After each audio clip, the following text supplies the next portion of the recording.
The earth itself seemed to scream from his vantage on the walls of Nuremberg.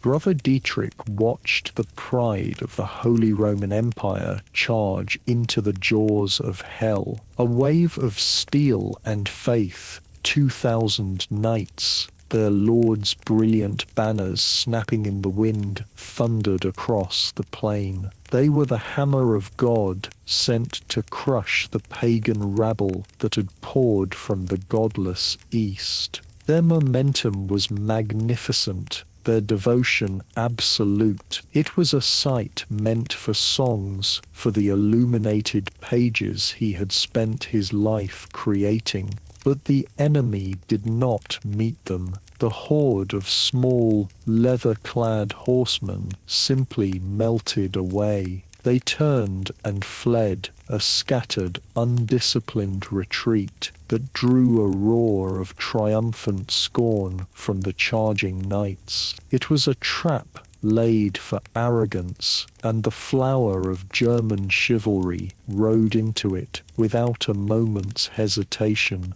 The retreat was a lie. As the knights lost their tight formation, spreading out in a greedy pursuit for glory, the horsemen turned in their saddles. In perfect, terrifying unison, they drew their composite bows and unleashed a storm. It was not a volley of arrows, it was a physical thing, a black cloud that blotted out the sun before it fell. There were no duels, no heroic clashes of steel. There was only the sound of 1,000 iron points punching through armor, the shriek of horses and men, the dull, wet thud of bodies hitting the unforgiving ground. The great charge dissolved into a panicked, bloody swirl. The hunters had become the herd, encircled and slaughtered from a distance by an enemy who refused to fight by the rules of God or man.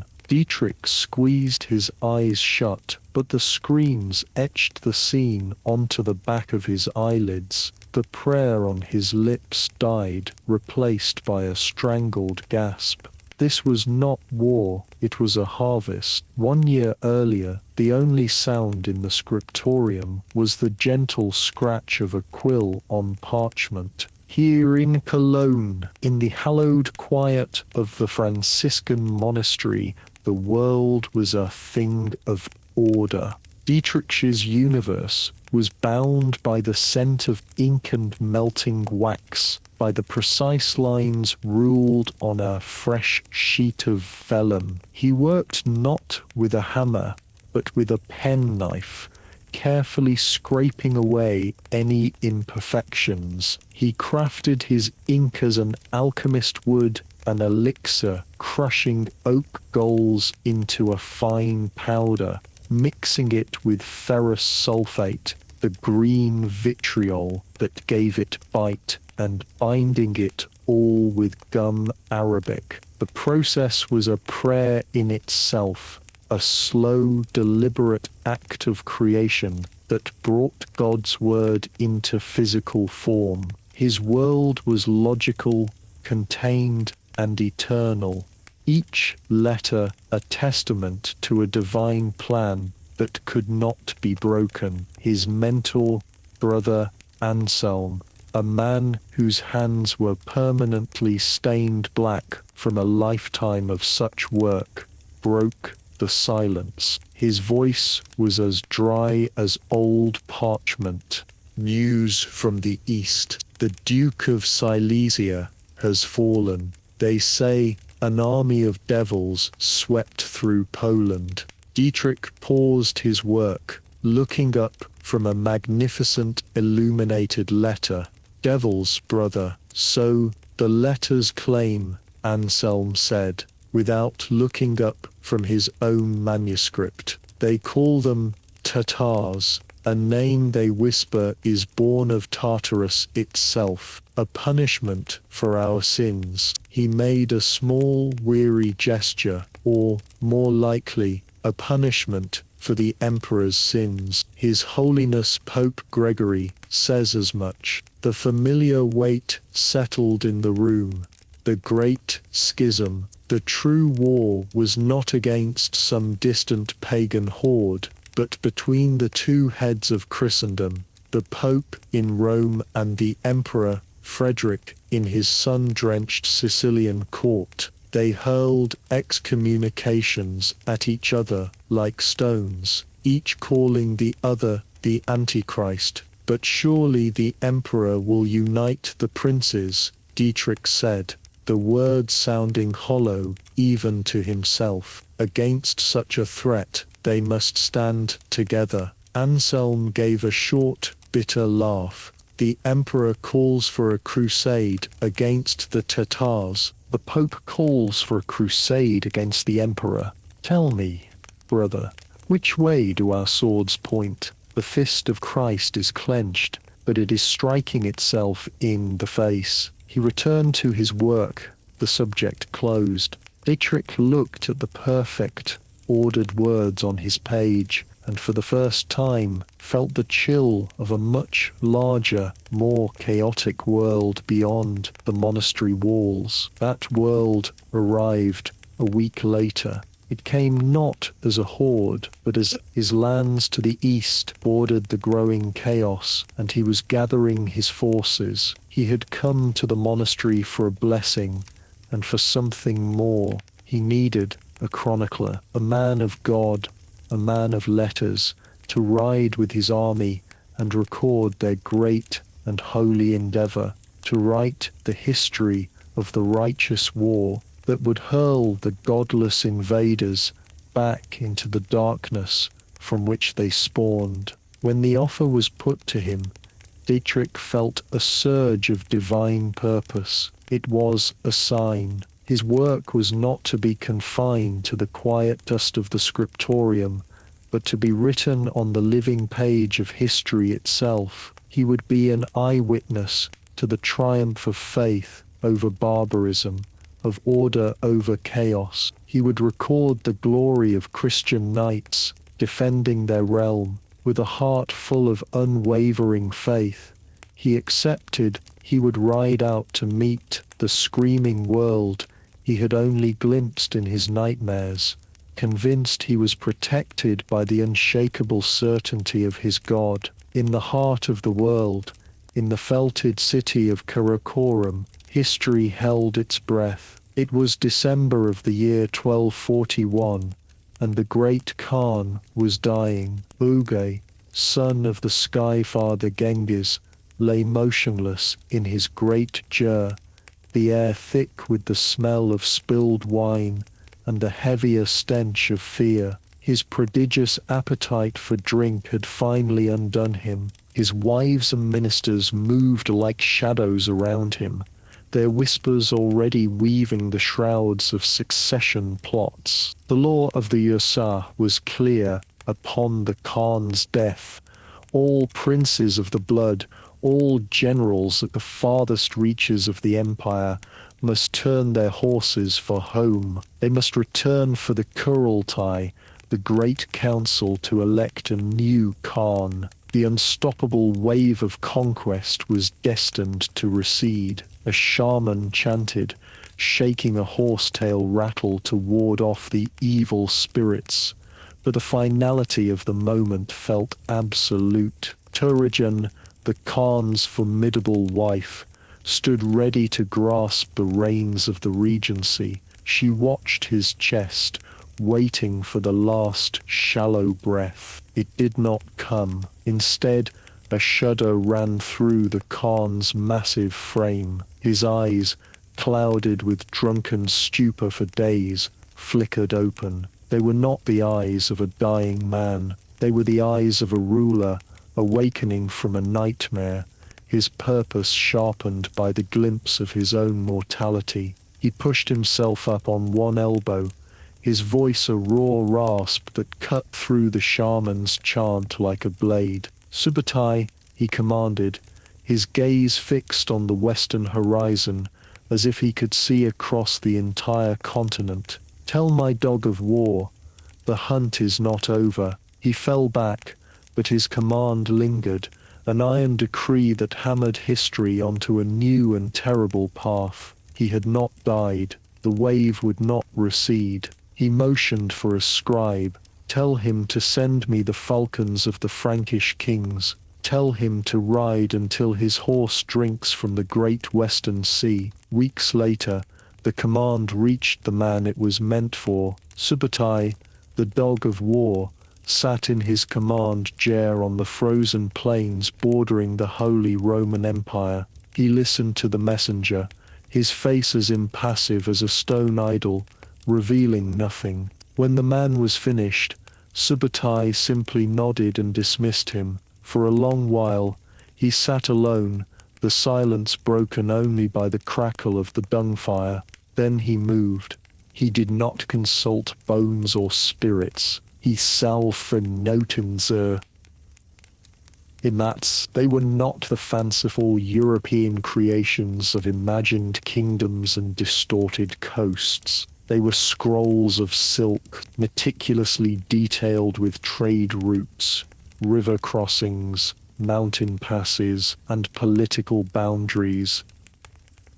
Information gathered from a decade of interrogating merchants and spies. He knew the names of the German princes. He knew of the feud between their emperor and their pope. He saw not a unified bastion of faith, but a house fatally divided against itself, ripe for collapse. His finger traced a line from Nuremberg west toward the heart of France. His strategy was not one of brute force, it was one of decapitation. Strike the heart and the limbs would wither. The Khan wanted falcons. He would bring him the ashes of a civilization. The army Dietrich marched with was blissfully unaware of the mind plotting its destruction. As the long column of knights, men-at-arms, and camp followers snaked through the German countryside, Dietrich's initial pride curdled into dismay. This was not the unified host of God he had imagined. It was a squabbling convoy of vanity. Knights in magnificent armor argued over who would take the lead, their squires coming to blows over the honor of their masters. The supply train was a chaotic mess, and the conscripted foot soldiers seemed more interested in looting the farms they were supposed to be protecting than in preparing for battle. They are savages, little brother, the Count von Reichenbach had told him one evening, spitting a grape seed into the fire. An undisciplined rabble. They have no armor to speak of, no lancers, no understanding of a proper charge. One push, and they will shatter. Dietrich had nodded, wanting to believe it, but he had seen the refugees, the haunted look in their eyes that spoke of a terror that could not be explained away so easily. He saw the German host, so confident in its own traditions, and felt a cold knot of dread. Were preparing to fight yesterday's war. The Mongol scouts appeared like ghosts on the horizon, a few small figures sitting easily on their shaggy ponies. They watched for a time, then vanished. Like to the German command, it was a sign of weakness. To Dietrich, it felt like being measured for a coffin. The horns blew, a deep brazen sound filled with arrogance. The great banners were unfurled. The knights lowered their lances, their war horses stamping the ground, eager for the release of combat. It was a magnificent, terrible sight, and Dietrich knew he was watching a procession ride toward its own open grave. The screaming stopped first, then the groaning. Now a dreadful silence pressed down on the field outside Nuremberg, broken only by the cawing of crows. The flashback ended. and Dietrich was back in the hell of the present. He pushed himself up from behind a broken cart, his chronicler's robes spattered with the blood of men he had shared bread with only hours before. The glorious charge was a memory. The reality was a charnel house. The bodies of knights and their magnificent horses lay strewn across the field, bristling with short, black-feathered arrows. They had not even reached their enemy. He stumbled forward, his mind a numb void. He clutched the few precious pages of vellum he had managed to shield with his own body. His chronicle of glory, now a record of shame. He was no longer a historian.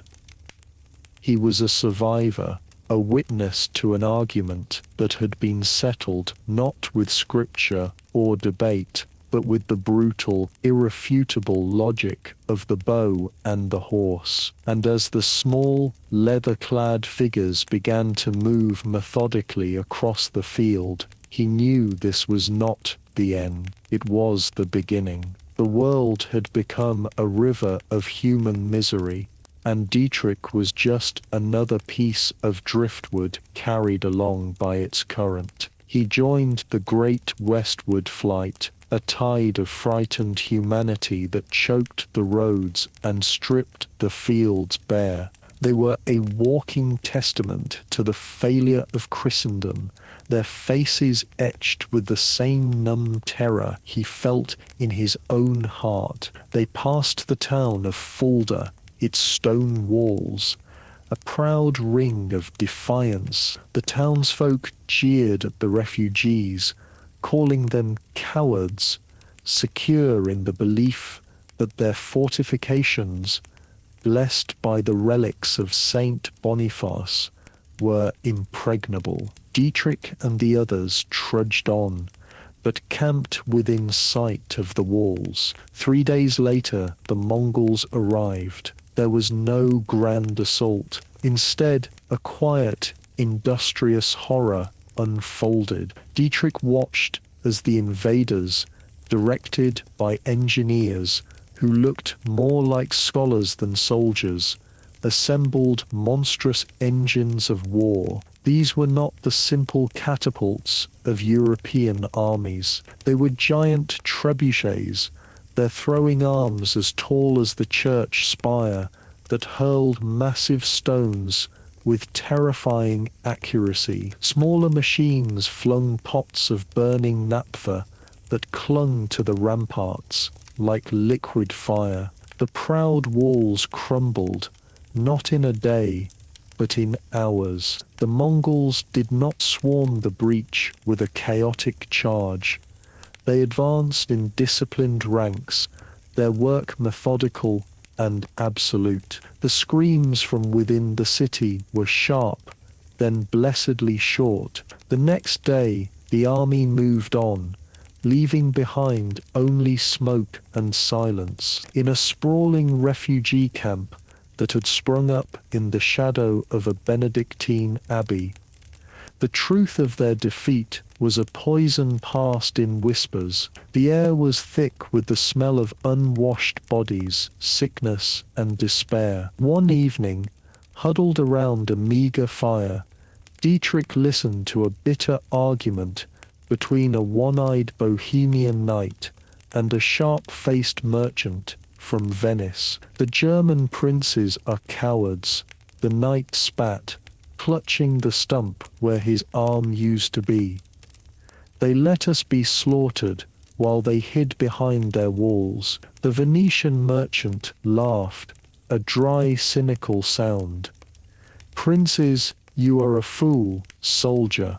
The princes look to the emperor, and the emperor is at war with the pope. This very moment, as the devil's horsemen burn your homeland, his holiness is offering indulgences to any man who will take up arms against Frederick." The knight stared, his one eye wide with disbelief. "That is a lie, a blasphemy." "It is the truth," the merchant said, his voice dropping. it is business. I have seen the papal decrees myself in Augsburg. The Holy Father would rather see the empire burn than see the emperor victorious and powerful. We are not being defeated by the Tatars. We are being devoured by Rome. Dietrich felt a coldness spread through him that had nothing to do with the night air. It was the chilling, clarifying realization that the fortress of his faith was not being broken from without. It was rotting from within. The enemy was not just the horde, it was themselves. Amidst the chaos there was still the work of God to be done, or at least the work of the church. The abbey's abbot, a weary but determined man named Father Michael, was attempting to impose a sliver of order on the encroaching chaos. He needed to document the refugees, to send letters to other abbeys, to plead for grain from lords whose lands were not yet touched by the wave. But his scribes were old, their hands shaking. When he saw Dietrich's clean, precise script on a list of the dead, he summoned him at once. Dietrich found himself in a small lamplit cell, a piece of parchment before him, and a pot of ink at his elbow. His new role was a hollow echo of his old life. He was a chronicler again, but not of glory. He wrote letters of desperation, pleas for aid to bishops and barons, his quill scratching out inventories of the dead and the starving. Each stroke of the pen was an act of hope, but he knew with a certainty that settled deep in his bones that these letters were messages in a bottle cast into a storm-tossed sea. He was documenting the drowning of the world. In his command manger, hundreds of miles away, Subutai was planning the next stage of that drowning. His commanders, flushed with easy victories, urged a direct march on Rome. Cut off the head of their faith, one argued, and their body will die. Subutai listened patiently, then shook his head. He gestured to his great map, not to the boot of Italy, but to a spot on the river Seine. Their faith is a disease of the soul, he said, his voice quiet but absolute. You cannot kill it by burning one city. We have seen this with the Muslim kings. No, their strength, their pride is in their minds. They believe their knowledge is supreme. He tapped the spot on the map. Paris. Here is their greatest university. Here is where they teach their priests and their philosophers. It is the heart of their idea of themselves. We will not just conquer their lands. We will salt the earth of their knowledge. We will burn their books and send their scholars to the four winds. Then, and only then, will they truly be broken? The commanders fell silent, understanding the chilling logic. The war was not for territory, it was for reality itself. Father Michael's letters had bought Dietrich a path to Paris, but the city offered no sanctuary. He found his way to the Ala de la Cité, the heart of the city, and then across the bridge to the left bank, the famed Latin Quarter. He had imagined it as the last bastion of Christendom, a fortress of intellect where the sharpest minds of Europe would be forging a spiritual defense. He found a city in the grip of a feverish, intellectual denial. The air was thick with panic, yet in the halls of the Sorbonne, the masters debated with a chilling detachment. The Mongol horde was not a physical army at their gates, it was a theological problem to be solved. They were the armies of Gog and Magog, come at the end of days as prophesied in Scripture. Their arrival was a sign of God's judgment, a force to be understood through exegesis, not reconnaissance. Tiev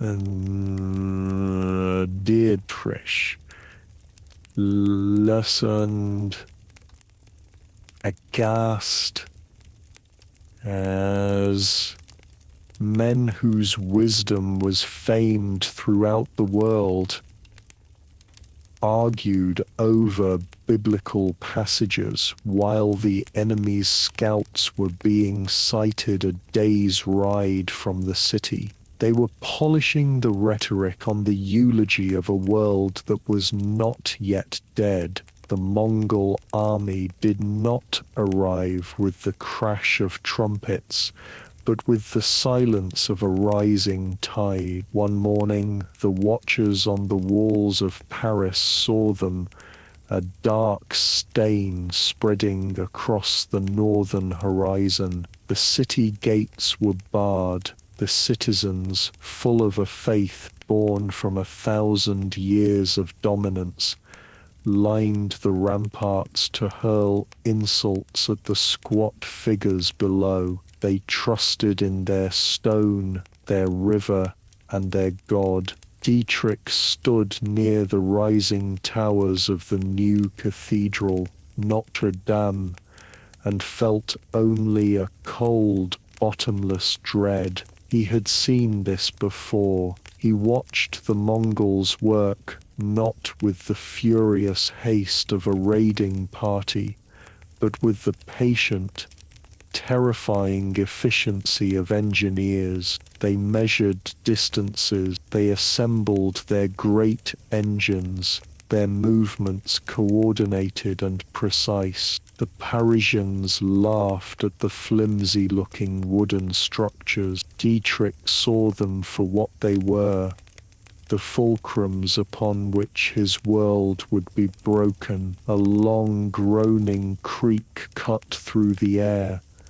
and the first great stone, the size of a bull, flew across the sky. It struck the St. Denis gate, and the impact shuddered through the very foundations of the city. The laughter on the walls died, replaced by a stunned silence. The siege of Paris had begun. It ended not in weeks but in days. The walls were breached, and the ordered chaos of the sack began. In the screaming confusion, Dietrich did not run for a church. He did not seek the protection of a holy altar. He ran against it was the mind of Europe, the greatest repository of collected thought since Alexandria. He found it burning. Mongol soldiers, their faces impassive, were tossing parchment scrolls and leather-bound codices onto a great pyre in the courtyard, the priceless work of centuries reduced to fuel. For a moment, Dietrich froze. The scale of the loss, a physical blow.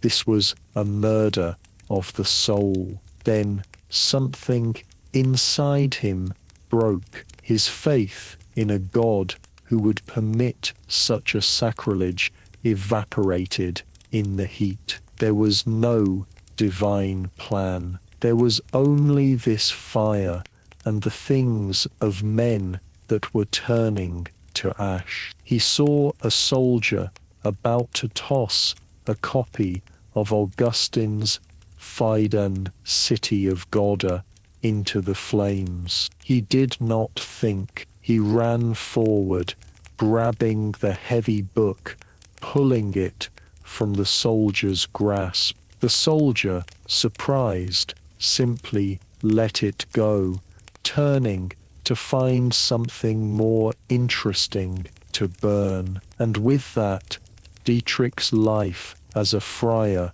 ended. He was no longer a servant of God. He was a thief of memory. He plunged back into the smoke-filled building, grabbing what he could.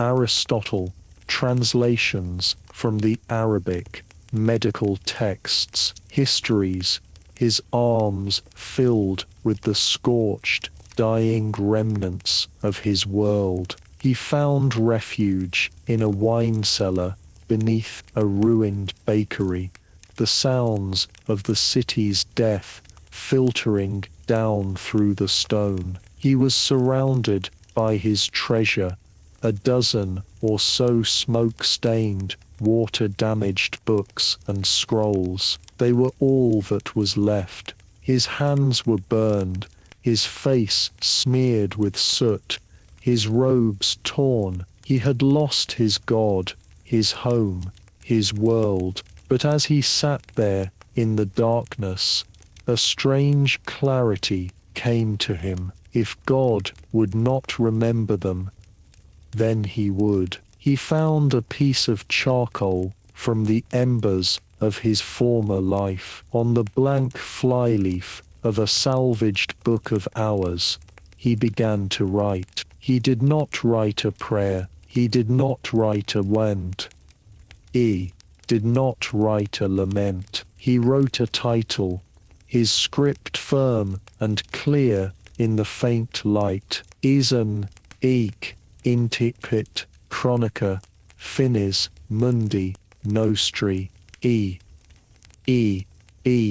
Begins the chronicle of the end of our world. The first weeks after the fall were a blur of smoke, fear, and silence. Was we half be feigned in tive of the minter self, gazing and they rise, onters and the juve, all and the mishavos, endeds in the inders saw is who lived in his salvaged books, is who is havavov onto the sov, is who is havov hunger in more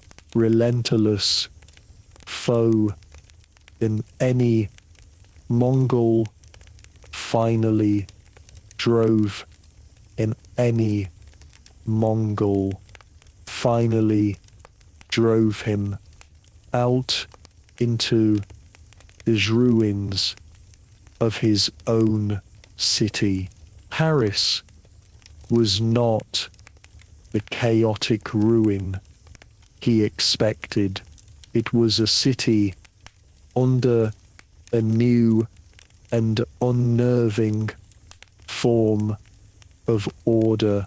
The rubble was being cleared from the main thoroughfares, not by citizens, but by organized work gangs, Mongol patrols, silent and observant, moved with a purpose that made the old city watch seem like lazy children. When one such patrol stopped him, Dietrich's attempts at communication in French and German earned him only blank stares. In desperation, he resorted to the only universal tongue he knew, the language of the church, as is mia Deus. He whispered. One of the soldiers, a man with the slanted eyes of a Uyghur, grunted in recognition. He spoke to the patrol leader. They did not kill him. They did not beat him.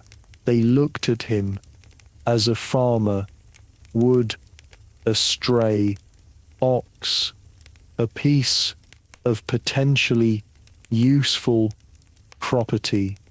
They bound his hands and led him away. He was brought to the Palais de la Cité, the former home of French kings, now the seat of a new power. He expected to be thrown before some hulking, fur-clad barbarian.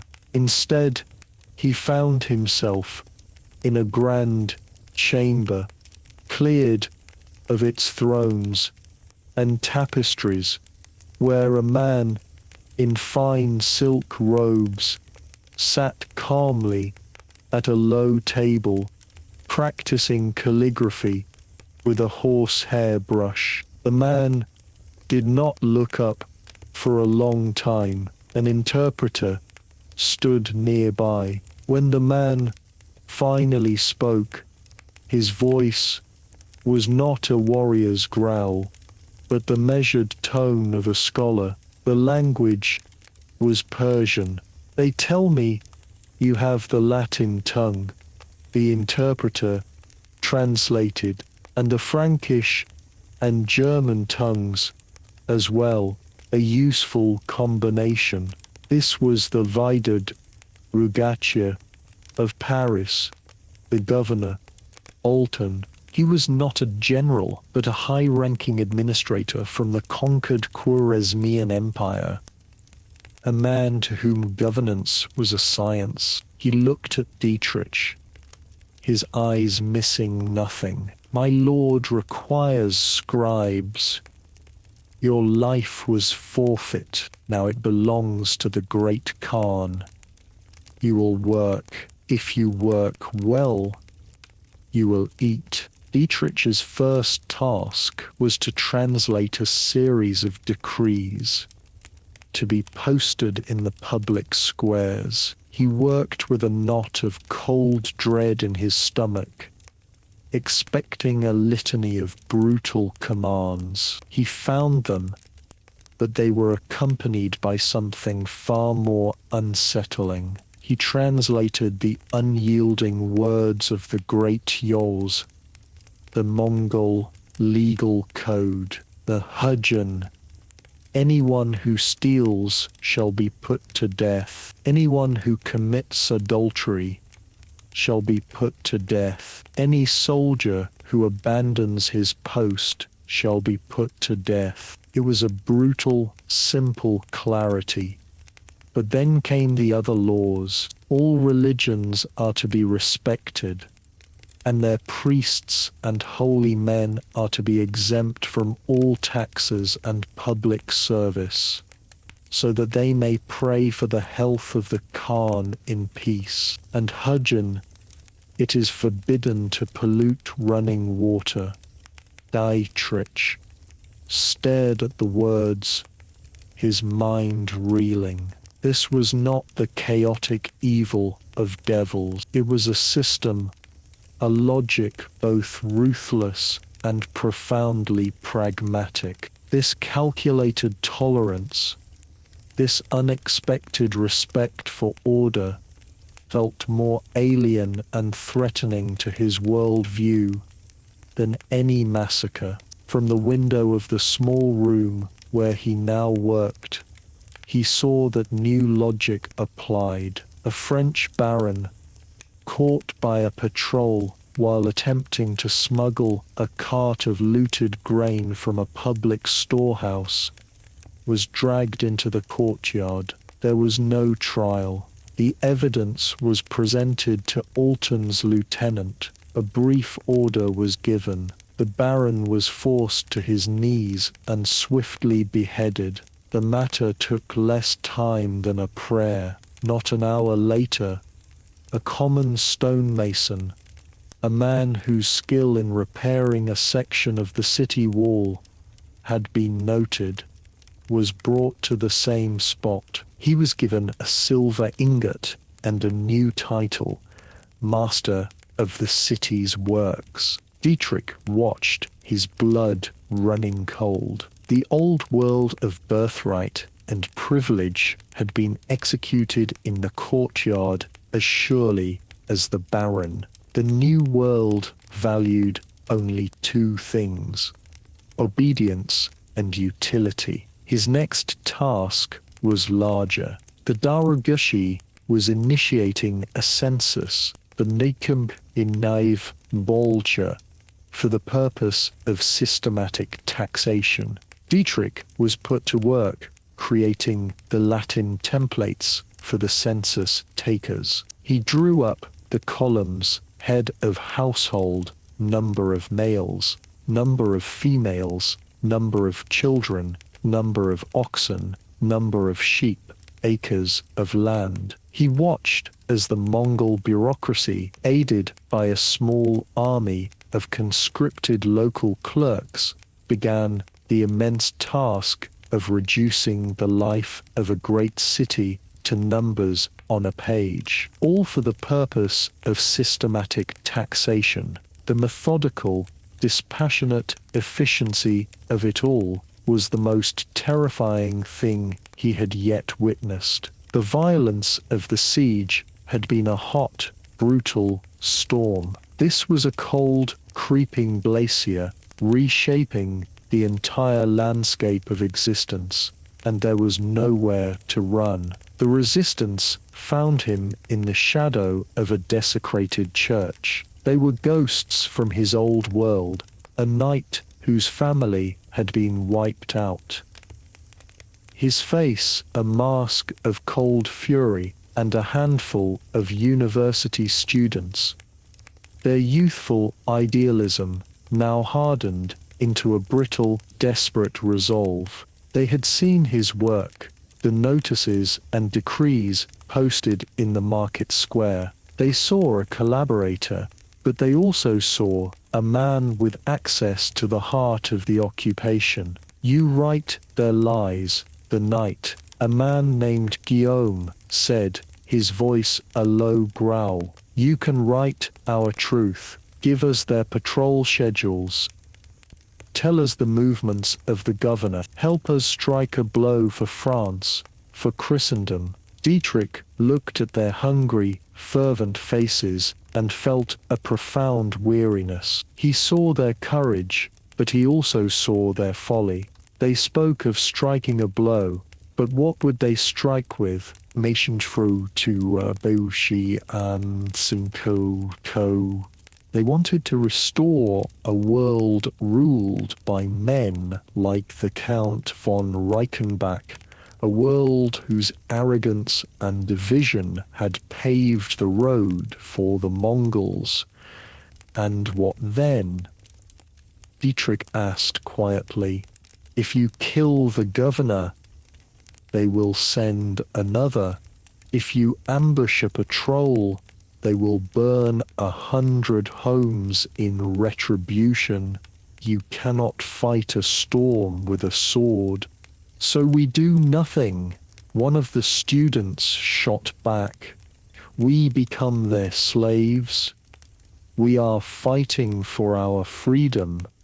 "The freedom to what?" Dietrich countered, his voice sharper than he intended. "The freedom for priests to sell salvation, for barons to tax their peasants into starvation, the freedom for the Pope and the Emperor to tear the world apart for their own vanity. That is the world that died. The Mongols did not kill it. They merely buried the corpse." He left them there, their shocked silence following him into the dark streets. The next day, Alton, the Darugachi, summoned him. The governor had been reviewing Dietrich's translations of captured European chronicles.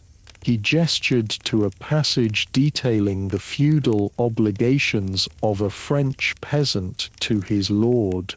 "Explain this to me," Alton said through his interpreter. "This man, he does not own his land." "No, my lord," Dietrich replied.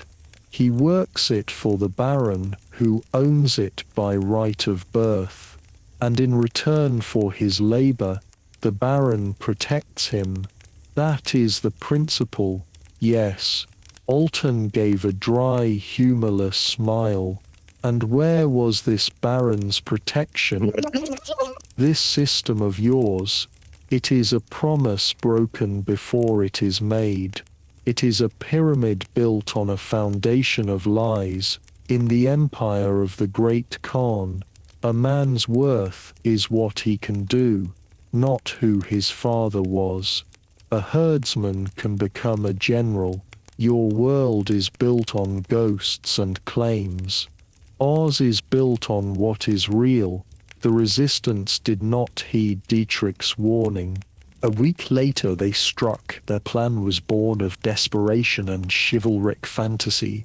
Ambush the governor's carriage as it crossed the Ponto Change. They attacked with a dozen men shouting battle cries. It was over in moments. The carriage was a decoy. From the surrounding buildings, Mongol archers unleashed a disciplined volley. It was not a battle. It was an execution. The entire resistance cell was wiped out before they could even reach the street. Alton had known. He had known their plans, their numbers, their location. His network of spies and informants, built upon the fear and greed of the conquered, was more potent than any wall.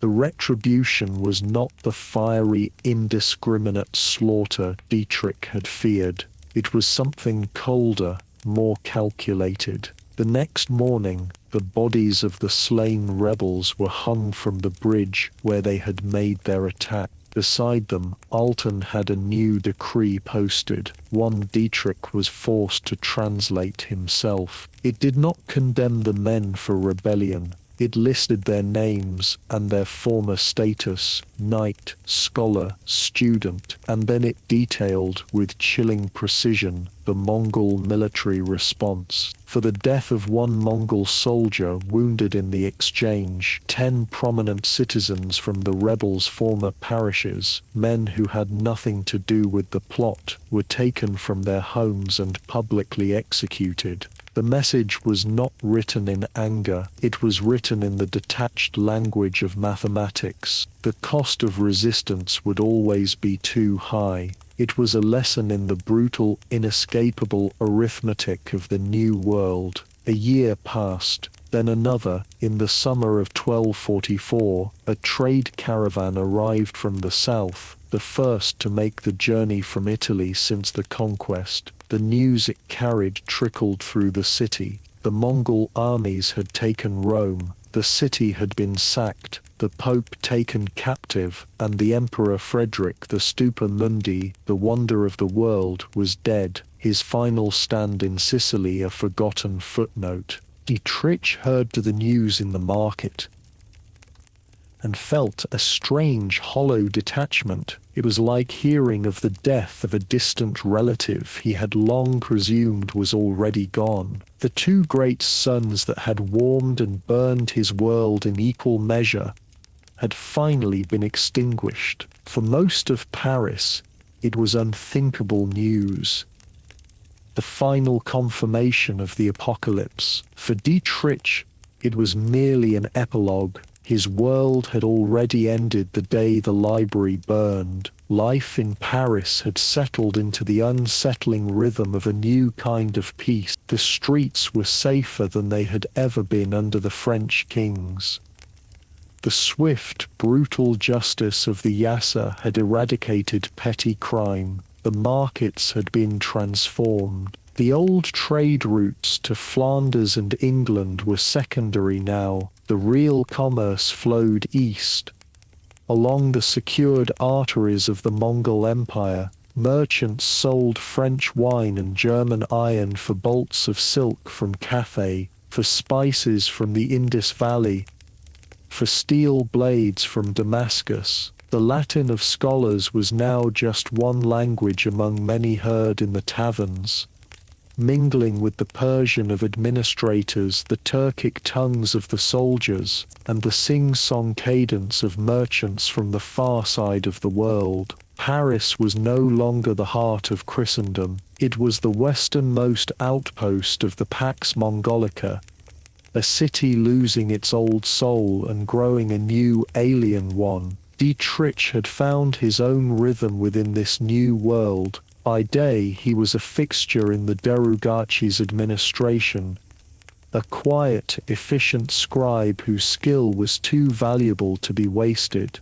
He was no longer a prisoner, but a functionary, afforded a small private room and a steady supply of ink and parchment. He was a ghost of his former self, moving through the halls of power, his head bowed, his expression revealing nothing. But by night he was alive. By the light of a single tallow candle, he would unroll the pages of his secret history, whilst the very materials given to him by his masters to chronicle the worlds they had erased. He wrote of the saints and the scholars, of the soaring beauty of the new cathedral, of the taste of the bread from the bakery in his old neighborhood. It was not a rebellion of the sword, but of the memory. He was the sole living witness to a world that was fading into myth, and he was determined that it would not be forgotten. One morning,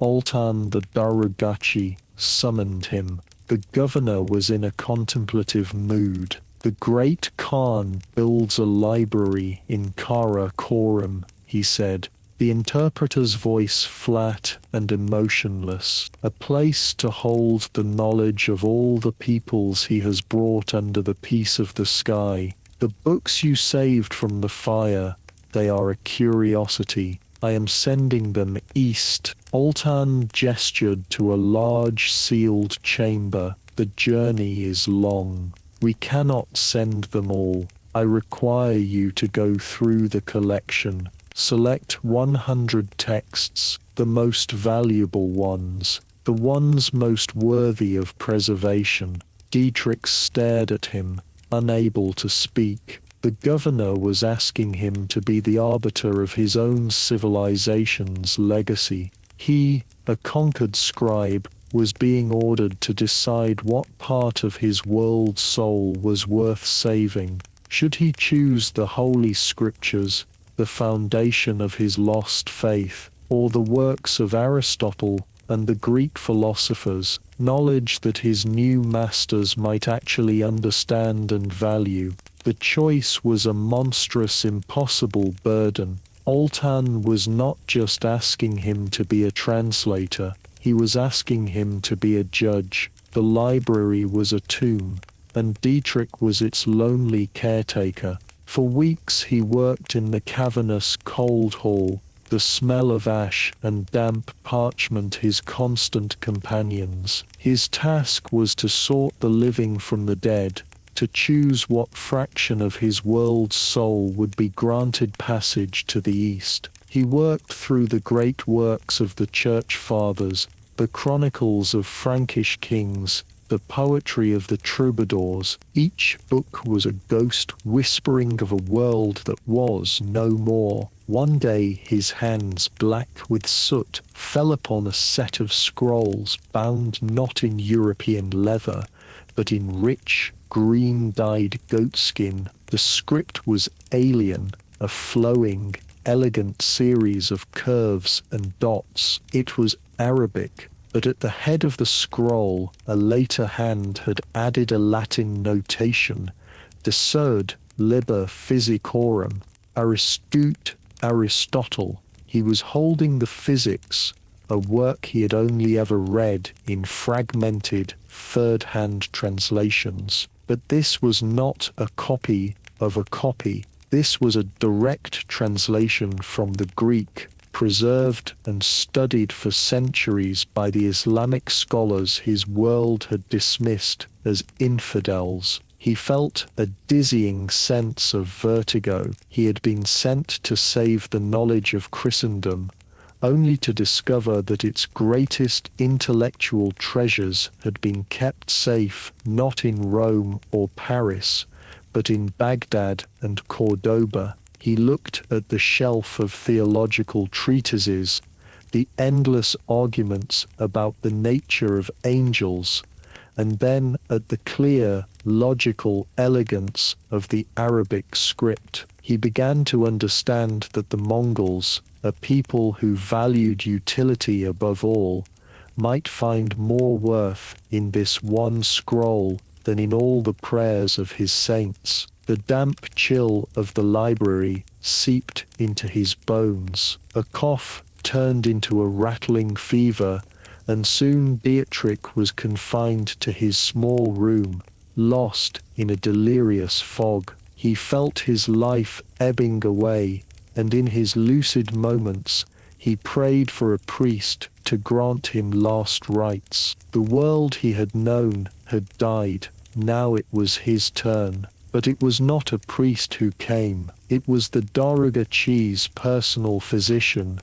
a small, ancient man from Cathay, with a face like a wrinkled nut. The physician did not speak of God. He held Dietrich's wrist, his fingers resting lightly on the pulse. He examined Dietrich's tongue. He produced a small bundle of herbs and boiled them over a brazier, filling the room with a bitter, earthy smell. Then from a silk-wrapped case he took out a set of fine silver needles and, with a calm precision, inserted them into Dietrich's skin. Dietrich, weak and terrified, could only submit to what felt like a pagan ritual. He fell into a deep sleep, and when he awoke, the fever had broken. He was weak, but his mind was clear, and in that clarity he was forced to accept an undeniable truth. His faith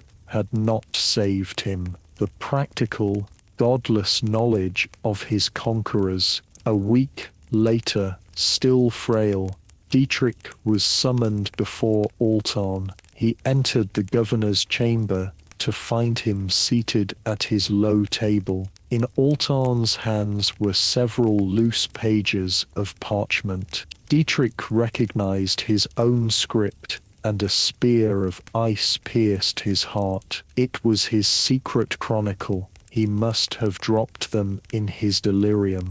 This was the end. Altan looked up, his expression unreadable. "You are feeling better, scribe," he stated through the interpreter. It was not a question. Your illness made you careless. He gestured with the pages. My aides tell me your private writings have a certain fervor not present in your official work. I am told you write of the world that was. He leaned forward slightly. I am a curious man, Dietrich. I wish to understand the minds of the people I govern. Read to me. Dietrich's hands trembled, not with fear of death, but with the weight of the moment. What could he read? A passage condemning their brutality, a history of their conquests. He made his choice. He would read not of them, but of himself. He chose a passage he had written about his early days in the Cologne scriptorium, a description of the divine sense of order he felt while creating his inks. The belief that his work was a reflection of God's perfect, unchanging universe. He read, his voice quiet but steady. He poured all the love and loss he felt for that vanished world into the words. When he finished, he looked up at the Daruga-hachi, his soul laid bare. Altantam was silent for a long moment. He nodded slowly. Fascinating, he said, finally. My own people also had gods they prayed to when the armies of the Skyfather came. They did not answer. We learned to serve what is real. Your record is fascinating because it is a perfect map of a road we have already traveled. It will be a useful footnote in our histories. He handed the pages back to Dietrich. Continue your work. A complete record is always of value. It was not cruelty. It was not anger. It was a complete, clinical, and boundless indifference, rooted in an experience deeper and more ancient than his own. And it was the most devastating blow of all. His entire world, his faith, his soul, it was not even worthy of being an enemy. It was just a curiosity, a footnote. Dietrich stood before the Darukachi, the echo of his words still ringing in his ears. He felt hollowed out, the last embers of his defiance extinguished. Altan watched him for a moment, then gestured to an aide. The aide returned and placed 2 items on the table between them. The first was a stack of paper, smooth and pale as cream, of a quality Dietrich had not seen since the finest Italian merchants had stopped coming. The second was a solid stick of ink, black as polished jet, dried and pressed in the Mongol fashion, ready to be ground. A world should not be forgotten, Altan said, his voice holding no triumph, only a flat sense of purpose. Its follies and its strengths should be recorded, so that we may learn from them.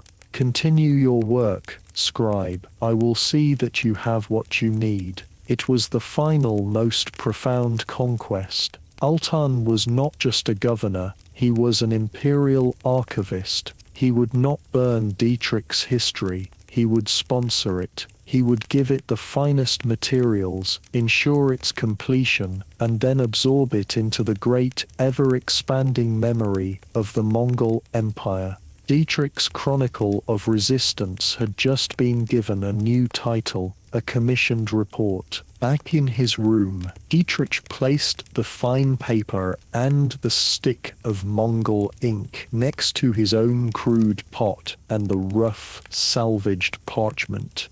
The contrast was absolute. He was a ghost, and he had just been hired by the new tenants to write the definitive history of the haunted house they now occupied. He sat for a long time, the silence of the room, a heavy shroud. There was no choice. To refuse was to let the silence win, to let the memory of his world vanish completely. To accept was to become a tool for its conquerors. He picked up the black ink stick. With a trembling hand, he began to grind it on the stone, the scraping sound, the only answer he had left. He had been given his final, terrible purpose. Years later, Dietrich looked out his window. The city had healed into a new shape. He watched a group of children playing in the street below. A few had the fair hair of the Franks, but most were a mixture, their features telling stories of the new trade routes and the men who traveled them. They were shouting to each other in a pidgin of French and Turkic, a language born of this new reality. They chased a ball past the looming silent shell of a half-finished cathedral, giving the ruin not even a passing glance. It was not a monument or a tragedy to them, it was just a wall. This world, the world of the great Khan's peace, was the only one they knew. It was normal. The seasons turned. The Darugachi, Altan, was recalled to the east and replaced by another, and then another. Dietrich remained, a quiet fixture in the city's new scholarly life. He grew old. His hands became spotted and his back stooped, but his mind remained clear. His room was now a library in itself, filled with texts from Samarkand and Balkh, alongside his treasured Latin scrolls. On his great writing desk, a massive work finally lay complete. It was a set of thick, leather-bound volumes, his entire life's secret work. The title, tooled in gold on the spines, was simple: Darub de l'Uber de Mundo Kefrit. Noah's chose to had or finished. He felt a strange quiet settle upon his soul. He took out one last single sheet of the finest paper. He dipped his quill, his hand steady now. He was not writing for the Darugachi, or for the great Khan, or even for God.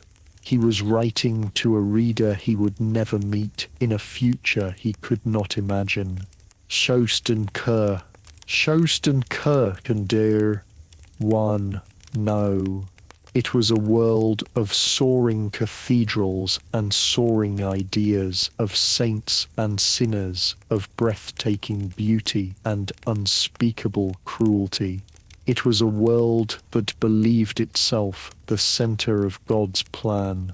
That belief was its glory and its downfall. The world that replaced it is built on reality. It is a world of swift horses and swifter justice, of trade and taxes, of order and utility. It is a world where all prayers are permitted and none are answered. It has peace, it has stability. I, who have known both, am left with only the question. He paused, looking at the words. Then he wrote the final lines. Leidostan, was it justice? Was it progress? Or was it simply what happened? I, who saw it all, cannot say. I can only write, it